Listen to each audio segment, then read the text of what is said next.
আমাদের মনে কোশ্চেন থাকে, বৃন্দা দেবীকে তুলসী বলা হয়। আমাদের মনে অনেক রকম প্রশ্ন থাকে, আমিষ ভুজি কি তুলসী মালা ধারণ করতে পারবে? আমিষ ভুজি কি তুলসী মালা ধারণ করতে পারবে? দ্বিতীয় প্রশ্ন, তুলসী মালা কেন ধারণ করা হয়, তার কি মহত্ব? তুলসী মালা ধারণ না করলে কি ভক্ত হওয়া যায় না? তুলসী মালা কয় প্যাচে ধারণ করা চাই? তুলসী মালা ধারণের নিয়ম কি? তুলসী মালা পরে মৃত্যু বাড়ি বা শ্রাদ্ধ বাড়ি যেতে পারি? তুলসী মালা ধারণে লোকে হাসে, কি করা যায়? তুলসী মালা খুলে মাছ মাংস খাওয়া যায়? তুলসী মালা ধারণে তার কি লাভ? তুলসী মালা ধারণ না করলে কি হবে? 10টা প্রশ্ন আছে। এই 10টা প্রশ্নের উত্তর সংক্ষেপে আপনাদেরকে বলব। তার আগে হিন্দিতে একটা প্রবচনে একটা নোটস ভালো পেয়েছি, সেটা হিন্দিতে বলবো আপনাদেরকে। तुलसी माला कभी नहीं उतारनी चाहिए, कब जम के दूत आ जाए कोई ठिकाना नहीं। कंठी माला तो पवित्र होते हैं, वस्त्र अपवित्र होते हैं। सूतक हो किंतु माला कभी अपवित्र नहीं होती, गंगा कभी अपवित्र नहीं होती। वो हिंदू हिंदू नहीं जिसके कंठ में माला नहीं, माथे में तिलक नहीं। वो हिंदू हिंदू नहीं जिसके कंठ में माला नहीं, माथे में तिलक नहीं। हिंदुत्व का परिचय तो राष्ट्र हिंदुत्व हो जाएगा।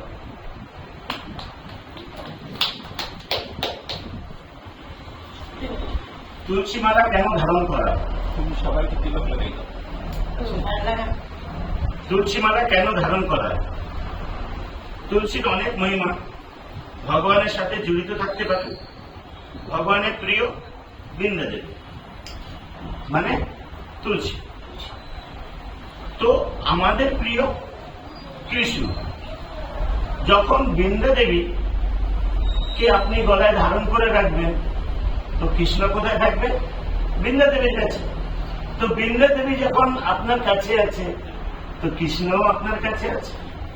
বৃন্দা দেবীকে আপনি গলায় বেঁধে রাখতে পারেন, কৃষ্ণকে বেঁধে রাখতে পারেন না। কিন্তু কৃষ্ণ সবসময় আপনার সাথে থাকবে যতক্ষণ ধরে আপনার গলায় বৃন্দা দেবী। মানুষের মৃত্যুর পর অনেকজন গেছে গয়ায় গিয়ে পিণ্ডদান দিয়ে আসছেন। সবাই জানেন যে গয়ায় যেতে হয়, পিণ্ডদান দিতে হয়। ওইখানে কি করা হয়? আটা দিয়ে একটা বড় একটা গোল তৈরি করা হয়, তার উপরে তুলসী পাতা দিয়ে দেওয়া হয় পিণ্ড।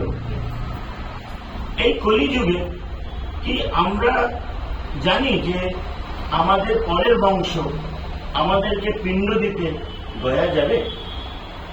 কোশ্চেন। কেননা আমরা জানি না যাবে কি যাবে না। গেলে ভালো।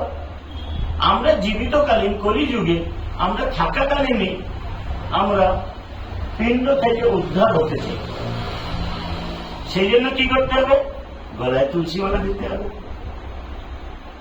গলায় তুলসী মালা, ভোগে যদি তুলসী থাকে, যতই অপবিত্র মানুষ হোক তাকে পবিত্র করেই ছাড়বে ঠাকুর, আর তার ভোগ নেবেই ঠাকুর। এইটা একেবারে পরিষ্কার। তো জীবিতকালীনই গয়ায় গিয়ে পিণ্ড দেওয়ার দরকার নেই, জীবিতকালীনই পিণ্ড থেকে উদ্ধার হয়ে যান আপনারা। অতি সুন্দর। কলিযুগে মুসলমান একজন ছিলাম, যাতে মুসলমান, সে তুলসী মালা গলায় পড়া ধারণ করে ঘুরতে ছিল। একজন তাকে জিজ্ঞেস করলো দেখে যে, ব্যাপার কি, তুমি যাতে মুসলমান, গলায় তুলসী মালা কেন? সে বলে, এর পিছনে অনেক সত্যি ঘটনা আছে। তো বলে, আমি শুনতে পারি? ঠিক আছে, বলবো। যাতে মুসলমান গলায় তুলসী মালা, যাতে মুসলমান গলায় তুলসী মালা, কলিযুগের সত্যি ঘটনা তার সাথে হয়েছে। সেই সত্যি ঘটনাটা বলতেছে।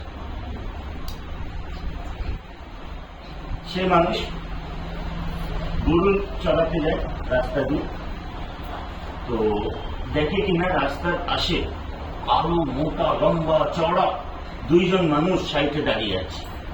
সে তাকে দেখে ভয় পেয়ে যায়, তো জিজ্ঞেস করে যে ভাই তুমি কে? তো বলে আমি যমের দূত। তারা দুইজন কে ছিল? যমের দূত ছিল। যমের দূত। তো বলে তোমরা এখানে কেন? বলে কিছুক্ষণ দাঁড়িয়ে যাও, এখানে একটা মৃত্যু হবে, তো তার আত্মাকে আমি নিয়ে যাব যমের দ্বারে। বলে তুমি কি করছো? কি করতে আর কেউ পেলে না? বলে কিছুক্ষণ তুমি দাঁড়িয়ে যাও, বুঝতে পারবে। একটা গরু একটা মানুষকে শিং দিয়ে মেরে ফেলবে এক্ষুনি। তখনই পিছনে ঘুরে দেখে কিনা যে নাগর করতে যে যায় মানুষ, তার সামনে কাঠ, বলা যে কাঠ থাকে দুইটা গরুর মাঝখানে, ষাঁড়ের মাঝখানে, মানে বলদ গরুর মাঝখানে কাঁধে নাগর নিয়ে যাচ্ছিল। যেতে যেতে হট করে নাগরের উপরে যে কাঠটা থাকে সেটা ভেঙে গেছে বলে সে লোকটা গিয়ে ওটাকে ঠিক করতে যায়, যে ভেঙে গেছে ওটাকে ঠিক করে দিই। তখনই সেই বলদ গরু শিং দিয়ে গুটিয়ে তার পেট ফেড়ে দেয়। আর যে শিং দিয়ে গুটিয়ে এরকম ফেলা যায়, তো রাস্তার পাশে পড়ে যায়। তো যমের দূত তখন গিয়ে তাকে উঠাতে যায়, তো না উঠাতে পেরে তাকে নমস্কার। তার কারণ কি জানেন? সে তুলসী গাছের উপরে পড়ে গেছিল। পাশে কি ছিল? তুলসীর গাছ ছিল। তুলসী গাছের উপরে পড়ে যাওয়ার জন্য সে তাকে নিতে পারেনি। বলে তুমি তো বলে আমি নিয়ে যাব, এখন নিয়ে যাচ্ছ না কেন? বলে তুলসী গাছের উপরে মৃত্যু হয়েছে, সেই জন্য আমরা নিতে পারবো না। বিষ্ণুর দূত আসবে, সে এসে তাকে নিয়ে চলে যাবে। ওই দেখো বিষ্ণুর দূত এসে গেছে। বিষ্ণুদূত এসে তাকে উদ্ধার করে নিয়ে চলে গেল। তারপর থেকে আমার যে বিশ্বাস আসছে, তারপর থেকে আমি বলে কণ্ঠী মালা ছাড়া আর আমি অন্য কোনো মালা পড়ি না। তো যাতে মুসলমান, সে যখন একটা কণ্ঠী মালা ধারণ করেছে, তো আমরা কেন করতে পারবো না?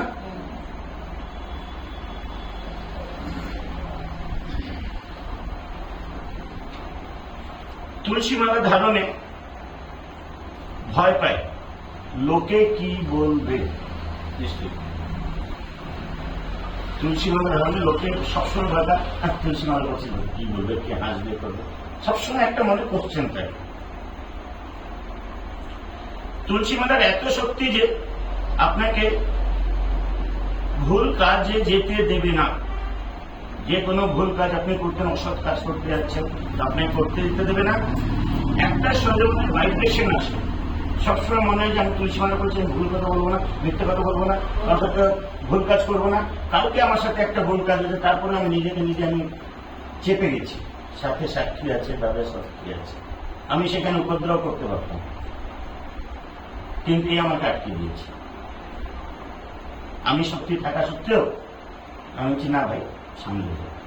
তো এই একটা ভাইব্রেশনে কাজ করে, এ মনে একটা শক্তি আনে, এই শক্তি নিয়ে আমরা আগে বাড়ি সবসময়। মিথ্যা কথা বলতে দেয় না, আমিষ ছাড়ার চেষ্টা করুন, খারাপ জায়গায় না যাওয়ার চেষ্টা করুন। পেঁয়াজ রসুন খাওয়া চাই না, কিন্তু পেঁয়াজ রসুন খাওয়া চাই না, মাছ মাংস খাওয়া চাই না, কিন্তু মালা ধারণ করুন, আপনি নিজে থেকেই ধীরে ধীরে সব চলে যাবে। সে আপনাকে কিছু করতে লাগবে না, করিয়ে দেবে। তুলসী জগৎবাসীর কল্যাণ কি করে? জগৎবাসীর কল্যাণটা কি করে? মৃত্যুর সময় একটি তুলসী যদি গলায় থাকে, যমরাজের দর্শন হবে না। গলায় তুলসী থাকলে ভাবসাগর পার করে দেবে। ইস্কন মন্দিরে মায়াপুরে রোজ দিন তুলসীর মালা দেওয়া হয়। কিছুদিন আগে ইস্কনে গেছিলাম, আমি দেখলাম তুলসী খালি পাতা দিয়ে মালা তৈরি না, তুলসীর অগ্রভাগটা আছে না, সেই অগ্রভাগটাকে বেঁধে বেঁধে সেটাকে বা মঞ্জুরিটাকে বেঁধে বেঁধে সুন্দর মালা করে তাকে রোজ দিন দেওয়া হয়। তুলসী মালায় গলায় থাকে। আপনি যখন স্নান করেন, গলায় মালা আছে, আপনি স্নান করতেছেন, আপনি জানেন কত পুণ্য করতেছেন? যখন আপনি মাথায় জল ঢাললেন, এই জলটা তুলসী হয়ে আপনার পুরো শরীরে আসলো। যত তীর্থস্থানে নদীতে স্নান করা পুণ্য, সে আপনি ঘরে বসেই পুণ্য করতেছেন, ঘরে বসেই পুণ্য অর্জন করতেছেন। গলায় তুলসী আছে আর আপনি মহাভোগের প্রসাদ খাচ্ছেন। আজকে যে প্রসাদ দেওয়া হবে, মহাভোগের প্রসাদ দেওয়া হবে, এবং যে কোনো কৃষ্ণ প্রসাদ মহাভোগেরই প্রসাদ হয়। সেই প্রসাদ যখন খাবেন, আপনার কণ্ঠের ভিতর দিয়ে যাবে। যত যজ্ঞ আছে, অশ্বমেধ যজ্ঞ থেকে যত রকমের যজ্ঞ আছে, সব যজ্ঞের ফল পাবেন, সব যজ্ঞের ফল পাওয়া যায়। যারা গলায় তুলসী নেই, যাদের গলায় তুলসী নেই, তার হাতে জল খাওয়া মদ খাওয়ার মতন। যার গলায় তুলসী নেই, তার হাতে জল খাওয়া মদ খাওয়ার মতন। আর আপনার গলায় যদি তুলসী নেই, আপনি কোন সময় ব্রাহ্মণকে ভোজন করাতে পারবেন না, জল খাওয়াতে পারবেন না, বৈষ্ণব সেবা দিতে পারবেন না।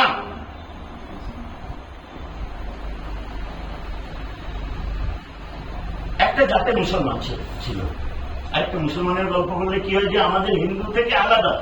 সে যখন এই লাইন নিতে পারে, তো আমরা কেন নিতে পারবো না? জাতে মুসলমান অনেকগুলি তুলসী মালা পরে ঘুরতেছে। তো তাকে দেখে জিজ্ঞেস করা হলো, ভাই তোমার গলায় এতগুলি মালা কেন? সে বলে, আমি জাতে মুসলমান, আমাকে ভাবসাগর পার করতে অনেক সময় লাগবে। আমি গরু খেয়েছি, মানুষকে মেরেছি, কেটেছি, অনেক রকমের অত্যাচার করেছি, আমাকে এই ভাবসাগর পার হতে আমাকে অনেক সময় লাগে। তো সেই জন্য আমি এতগুলি মালা পড়েছি। আপনারা তো জানেন, কাঠ কোনো সময় জলে ডুবে না, সেই জন্য এতগুলি মালা পড়েছি। ভাবসাগরে যদি আমি ডুবে যাই, তুলসী মালা আমাকে জলে ডুবতে দেবে না, সে আমাকে উঠিয়ে নিয়ে চলে যাবে।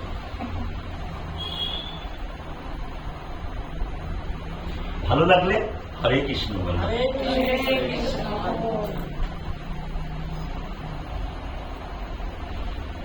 হ্যাঁ, একটা মাতাজিকে জিজ্ঞেস করা হলো, মাতাজি তুমি তো তুলসী মালা নিয়ে গেছিলে আমার কাছ থেকে, তো তুমি তুলসী মালা পড়োনি কেন?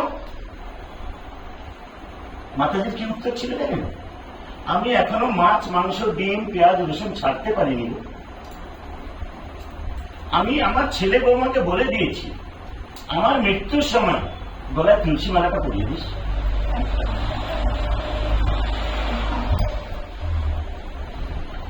আপনি জানেন শ্রাদ্ধে খড়ম আর ছাতাটা কেন দেওয়া হয়?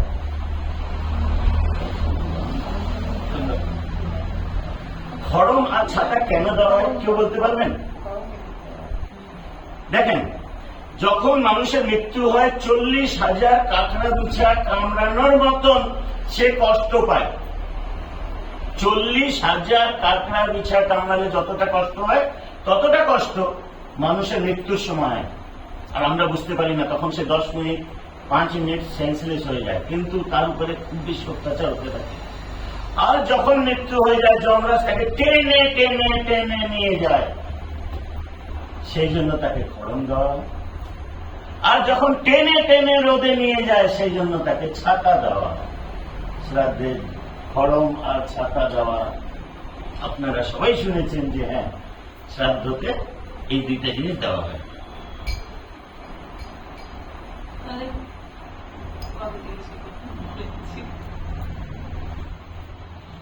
তুলসী মালা ধারণ কেমন করবে? তুলসী মালাটা মার্কেট থেকে কিনে নিয়ে আসলেন আর পড়ে নিলেন না, তার নিয়ম বলতেছি। ধারণটা এত বলে প্রসাদী করবেন। প্রসাদীটা আমি ডিটেল বলতেছি, প্রসাদীটা কি। সবাই বলে যে প্রসাদী করে করবেন। তুলসী মালা ধারণ কেমন করবেন? তুলসী মালাটি গঙ্গা জলে ধুয়ে গুরুবার বা শনিবার ভগবানের চরণে দিয়ে বলবেন, তুলসী কাষ্ঠ সম্ভূতে মালে কৃষ্ণ জনপ্রিয় বিভস্মিতম ত্বমহ কষ্টে করুমা কৃষ্ণ বল্লভম। হে মালে, হে কৃষ্ণ, তুলসী কাষ্ঠ ধারণ করিতেছি, আমাকে কৃষ্ণের প্রিয় পাত্র করুন, আমাকে আপনার চরণে স্থান দিন। এইটা বলে আপনি তুলসী মালা গ্রহণ করবেন, বা কোনো পুরোহিতকে দিয়ে প্রসাদী করিয়ে তারপরে তুলসী মালা গ্রহণ করবেন। বৃন্দা দেবীকে ধারণ করলে তার কি মহত্ব, তুলসী মালা যদি আমরা ধারণ করি তার কি মহত্ব সেটা বলতেছি। খুবই খুবই ভালো মহত্ব। এটা শুনলেন তো আজকে যারা যারা পড়েন তারা গিয়ে পড়া শুরু করবেন, আমি 100% বলতেছি। সর্পদাস থেকে মৃত্যু হয় না, তুলসী মালা যদি বলা থাকে সাপ কোনো সময় আপনার কাছে আসবে। বজ্রপাত হবে না, বজ্রপাত হবে পাশে হয়ে যাবে, আপনার উপরে হবে না। ভূত প্রেত অপশক্তি আপনাকে স্পর্শ করবে না। বৃন্দা দেবীর কৃপা সবসময় আপনার সাথে থাকবে। কুষ্ঠ রোগ হবে না, গলার রোগ হবে না, চর্ম রোগ হবে না, ভাবসাগর পার করার সাহায্য করবে। অসৎ কাজ থেকে মুক্তি পাবেন। রাস্তাঘাটে বিপদ হলে বিষ্ণু দূত এসে নিয়ে যাবে। মৃত্যু বাড়ি হোক বা শ্রাদ্ধ বাড়ি হোক, তুলসী মালা কোনোদিন খুলবেন না। চিন্তা নাশ হয়, পাপ হিংসা হয়, মন ভালো থাকে, অসৎ কাজে মন যায় না, অকাল মৃত্যু হয় না, বিজ্ঞান ও সহমত। মালা কয় প্যাচে পড়া চাই? 1 প্যাচ, 2 প্যাচ, 3 প্যাচ বা অসহ্য প্যাচ। এক প্যাচে পড়া যাবে না, ভক্তি হ্রাস পায় না। 2 প্যাচে বা 3 প্যাচে বা তার থেকে বেশি ধারণ করা চাই। যারা প্রসাদী বুঝি, যে ঠাকুরকে প্রসাদ দিয়ে সেই প্রসাদটাই পরে গ্রহণ করে, তারা সবসময় 3 প্যাচ ধারণ করবেন। আর যারা আমিষ বুঝি 2 প্যাচ ধারণ করবেন। তুলসী মালা পড়ে লোকেরা হাসে, অফিস যাই কি করবো। তুলসী মালা একটু ঢিলা করে পরে নেবে, জামার ভিতরে এসে যায়। মহিলারা আঁচল দিয়ে ঢাকিয়ে নেবে বা চুনি দিয়ে ঢাকিয়ে নেবে। আর ঠাকুরের মালা লজ্জা। ভালো কোশ্চেন এটা। তুলসী মালা পড়লে ভক্ত হওয়া যায়? তুলসী মালা পড়লে ভক্ত হওয়া যায়? তুলসী মালা পড়লে ভক্ত হওয়া যায় না, কারণ মনে ভক্তি নাই, বিশ্বাস নাই। যদি ভক্তি থাকে তাহলে বিনা কারণে তুলসী মালা গ্রহণ করতেন এবং ভগবানের নিকটে থাকতেন। ভগবান আপনাকে পূর্ণ স্বাধীনতা দিয়ে রেখেছেন। আপনি তুলসী মালা ধারণ করুন না, নরকে যাবেন। আপনি তুলসী মালা ধারণ করলে ভগবত ধামে যাবেন। এখানে আপনার উপরে ধারণ করবেন কি করবেন না সে আপনার উপর। কোন অজুহাত দেখিয়ে, বিভিন্ন কারণ দেখে ভগবান থেকে দূরে থাকে তারা নরকে গমন করে। কোন অজুহাত দেখিয়ে, বিভিন্ন কারণ দেখিয়ে ভগবান থেকে দূরে থাকে তারা নরকে গমন করবে। কোন রকমের কারণ না দেখিয়ে তুলসী মালা গ্রহণ করুন, ভগবানের সেবা করুন, ভগবানের চরণে তুলসী পত্র অর্পণ করুন, বৃন্দা দেবীকে জল দিন, ভগবানকে ভোগ দিন, ভগবানকে প্রার্থনা করুন, প্রতিটি একাদশী পালন করুন, ভাগবত গীতা অধ্যয়ন করুন। এভাবে ভগবানকে সন্তুষ্ট করুন, তাহলে ভগবান সন্তুষ্ট হবে। আপনার হৃদয়ে যদি সরলতা থাকে তাহলে ভগবান সন্তুষ্ট করতে পারবেন। হৃদয়ে যদি জটিলতা থাকে তাহলে ভগবানকে সন্তুষ্ট করতে পারবেন না। সরল মনে ভক্তি করুন, মনে বিশ্বাস রাখুন। আমাদের উদ্দেশ্য ভগবান ধামে যেতে পারি, আমাদের উদ্দেশ্য ভগবত ধামে যেতে পারি। কোন ভক্তের যদি তুলসী মালার ব্যাপারে কোন প্রশ্ন থাকে তো জিজ্ঞেস করতে পারেন। খুবই সুন্দর। হরে কৃষ্ণ।